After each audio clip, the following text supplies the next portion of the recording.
guys, with your professional yapper, Angelo here, and we got Linger Escape. Introduce yourselves, guys. Hi, I'm Thomas Josh. Our drummer, Kuya Reynard, here.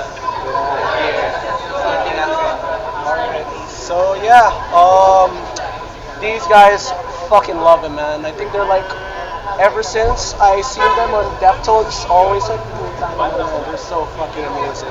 Highly recommend. Probably out of all of like, let's say the underground Pinoy bands I've listened to, this is like one of my top five. Yeah, this honor doing sa akin. Alright, so I think let's start with like, let's say the basic questions first. Like, how did you guys form? It all started with this.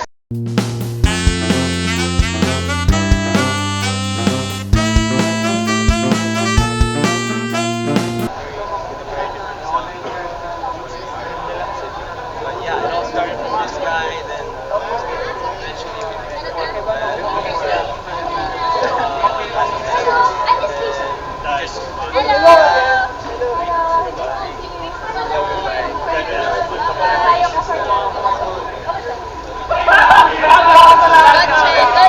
Okay, alright, gotcha break. So we had to move somewhere here anyway. Fingers get again. So probably the second thing that I would ask is, ano ba yung mga influences to start all of this? Or basically, yung mga influences nyo that reflects on your sounds right now. Or like just, just influences. We are influenced by like a lot of bands, but like the main influences that like put into our music, our sound right now is definitely Narrowhead, Fresh Quantum, Soul Mind, a lot of friends. Speaking of, okay. So speaking about that, since mentioning that influences, how does it feel performing, like opening for them and seeing them live? Yes, actually, for me, I still like the trust. Like, kasi tama yun, inisip mo, like, holy shit, mga idol dito, sa I'm gonna perform like, in front of them. Diba? Tapos I managed to notice na, andun yun kayo nung ano nung nang-review sa Soul Drive. Ano kayo, okay. Okay. So, siguro, another thing that I wanted to know is, napansin ko kasi while I was growing all this stuff, meron akong napansin ng 2022 na parang there was this performance where it's just the two of y'all. I think kay Ali Anuntok yung shine. Yeah. Kamusta naman yung experience noon so far? It's actually an event in one of the FAC magazine. It's an outreach. Still perform some covers and composition. Noong time na yun, nothing we love nothing. Yeah, we actually like over the past few years we had different sounds until like we just eventually. So, outside of that, since diba sinabi niyo parang we all started with you, right? Tapos napansin ko, I was actually curious kasi diba, the way you sit there, inisip ko, this is actually you guys. Kasi inisip ko kasi sobrang iba yung sound. And it made me think, what made you like, change the sound of Stackmas? Actually, the one who's responsible for changing the sound actually this Yeah, it was like I'm just forming another band. we actually wanted some like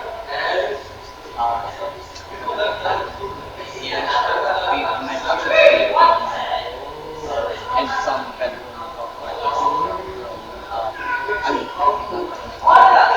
in high school. Kasi yan, form kami nito. Tapos, gusto ko ba yun ang dahilan kung bakit change yung sound natin dahil sa shoutout. So, outside of that, siguro definitely anytime. How does it feel going to gigs from, like, let's say, as taga Bicol pa kayo, di ba? How does it feel like commuting and stuff? It's worth it. But like, minsan nakakapagod yun. Pero like, iba talaga yung fun pag nandito. Maganda yung experience. People and things. So, siguro, as I noticed kasi, since from kung ano sa influences mo, compared to, like, let's say, most of the known showbiz bands or whatever here in the Philippines, like, let's say, Medley and all that kind of stuff, y'all are known for having that more aggressive sound. And probably that's one thing that I really like in you guys compared to, like, most showbiz. Kasi di ba mga showbiz like, yun na, and then, like, when I hear fucking in the street, I'm like, ah, want to punch the wall or something. Yeah. So, what are your thoughts on the you guys standing up? Wow. I don't think stand up. One has with the heavy shit. I think it's because like hard work actually a lot more than some hard work. Di ba? I noticed, parang zero punishment, di ba? Yes. Yeah. Monopolies. Shout out monopolies. Tas basket. Hard work. Hard work for that.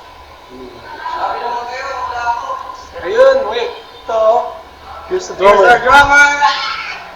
Ay, nag-ano ba? Yeah, sige, pwede ka lang sumama. Pwede ka sumama doon. So, yun na. He's the drummer, Kingdom Lake. He's here. Introduce yourself. We are there. Yeah. So, Kailangan kamusta naman yung music scene naman dyan sa natin? How was your experience being there? I guess all I can say is like it's cool. Yeah, it's cool. It's still going. It's actually pretty chill. It's not that wild. But that's why we like Mirror because the singers. There are times where the scene can be like, the scene in Naga can like feel very bad. There are times where it can feel very loud. But I think we like the scene here better because people are like more, what do you say? Yeah, appreciate more like appreciating than people back at home. But like we do have some people who genuinely support us. It's pretty nice. So, siguro I think we'll just end up with 3 more questions. The first one I want to ask. Ano naman yung maging thoughts niyo pag nagiging TikTok ban kayo? I don't know. It's okay. Yeah. It's okay. I don't mind. Hey, I don't think it's a bad publicity, but it depends. Yes, it actually.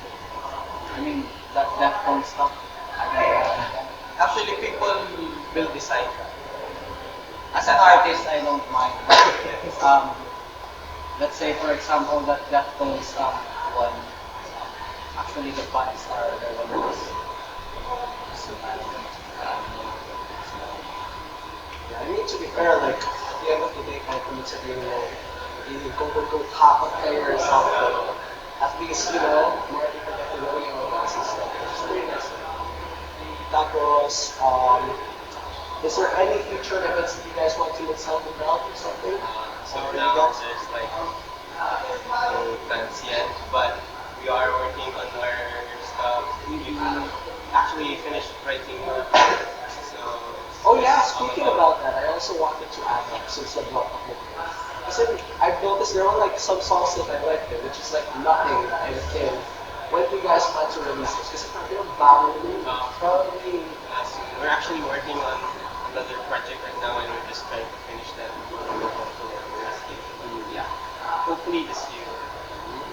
Alright. So, We haven't actually finished writing our songs. We're just waiting for the right time to record this. also, shout out to Stable Records. community recording. Kuya Francis, thank you for helping us. And Kuya Roland actually has a studio in Naga City where we practice Red Monkeys. Those people, some Very important parts of the city. Yes, sir. Yes, sir. It's Naga City. So siguro yung huling tanong ko sa inyo. If may choice ba kayo, Beanie son or Head Happy Daughter? Beanie son or Head Happy Daughter? Happy Daughter. I love hip hop. So I'll be back. I don't think It's Beanie for me. Ikaw naman, may choice ka. Beanie son or Head Happy Daughter?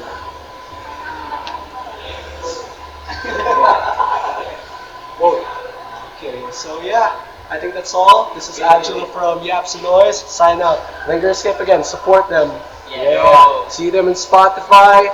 Real wherever. motherfuckers. Yeah. Naga City hardcore represent. Yeah. Alright. Thank you so much. Thank you so much. Talaga isang kawan ko sa iyo. Thanks, man.